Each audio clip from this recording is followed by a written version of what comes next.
Oi, gente, tudo bem? Hoje nós vamos estudar um pouco sobre o uso do S e do SS, dos dois S's como a gente fala. Bom, a gente vai pensar sobre por que nós temos essa dúvida entre a seleção de um e de outro e se existe realmente uma forma de facilitar essa escolha, tá bom? Nós vamos ver que não é tão difícil assim essa seleção. É só a gente prestar um pouco mais de atenção, é o que nós vamos tentar fazer agora, refletir um pouco sobre isso. Então, por que será que é tão difícil escolher entre essas duas opções, o S e o SS? Por que é tão difícil assim? Quando eu devo usar só um S, quando eu devo colocar os dois? Porque tem tantas formas de representar os sons na escrita. E existe alguma forma de descomplicar essa situação? Sobre essas perguntas que nós vamos começar a refletir agora, tá? Então vamos lá. Nós queremos o som do S quando a gente tem essa dúvida, tá bom? É sa, se, si. E aí, para produzir esse som dentro de uma palavra, quando eu vou escrever, como eu devo representar? Porque essa é a representação desse som. Na fala não existe diferença, ok? A diferença vai ser na escrita. E aí, quando eu uso um ou quando eu uso outro, a minha pronúncia, quando eu vou fazer a leitura daquela palavra, ela pode ficar diferente, tá bom? E aí o significado é outro, pode fugir da sua intenção, certo? Nós vamos ver um pouco mais sobre isso à frente. Então, vamos pensar sobre o uso do S, quando eu uso só um S. Vamos ler essas palavras. Corça, ânsia, urso, pensamento, conselho. Vamos lá. Todas essas palavras estão escritas com apenas um S. Qual é a semelhança entre elas? O que há em comum entre essas palavras? Gente, é bem simples. Vamos observar onde está a letra S. O que tem antes e o que tem depois dessa letra? Olha, na palavra corça, antes tem uma letra R e depois tem a letra A. Então, antes nós temos uma consoante e depois nós temos uma vogal, certo? Ânsia tem um N antes do S e uma letra I depois. Consoante e vogal, certo? Conselho, nós temos um N antes do S e uma letra E logo após o S. Então, nós temos mais uma vez uma consoante, uma vogal e o S bem ali no meio. Urso, nós temos um R antes do S e um O depois do S. Mais uma vez, uma consoante, uma vogal e o S está bem ali no meio. Vamos à última palavra. Pensamento. Tem um N antes do S, tem um A depois. Então, mais uma vez, uma consoante, a letra S e uma vogal. Então, gente, percebam que existe uma regularidade, existe uma semelhança entre essas palavras.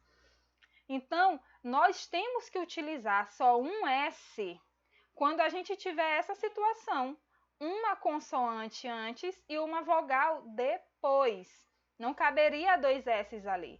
Por quê, professora? Vamos ver agora por quê?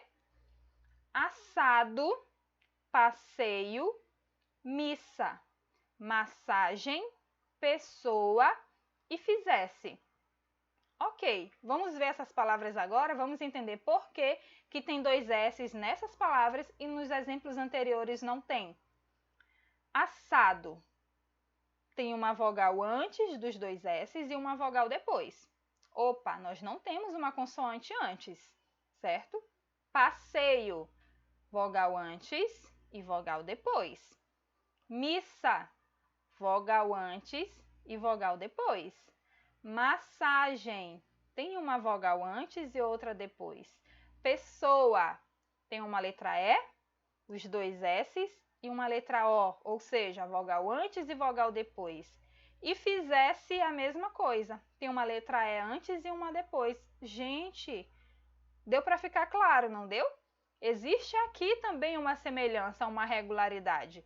Então, nós vamos utilizar esses dois S's juntinhos para representar o som quando ele está entre duas vogais, quando eu tenho uma vogal antes e uma vogal logo depois.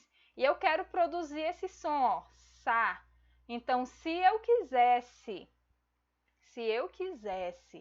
tirar um S, como ficaria essa palavra? Azado, misa, paseio, porque o S sozinho entre as vogais, nós já vimos que ele tem o som do Z. Em aulas anteriores nós estudamos sobre isso.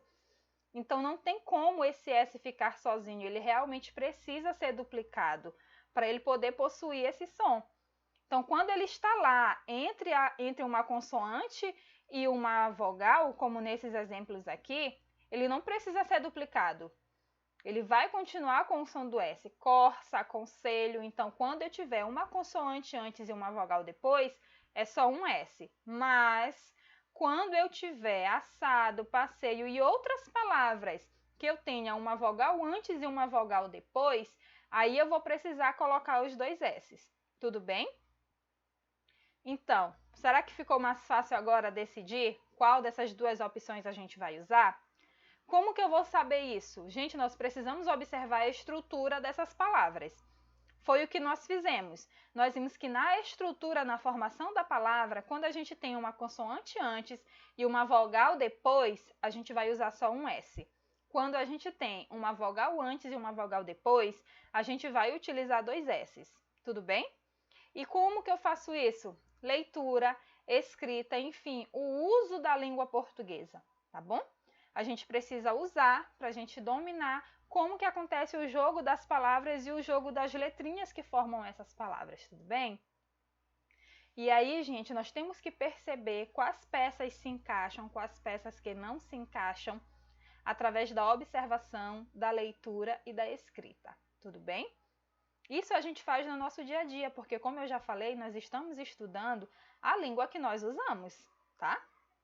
Então agora é com você. Você vai receber a sua rotina, as suas atividades, que vem com mais uma explicaçãozinha sobre esse assunto que nós acabamos de ver.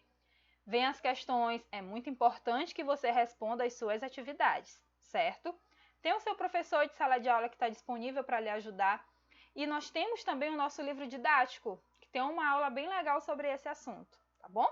Se você precisar, reveja a nossa aula, volte àquela nossa aula que a gente fala sobre o S com som de Z, para a gente ver qual é a relação que existe, tá bom?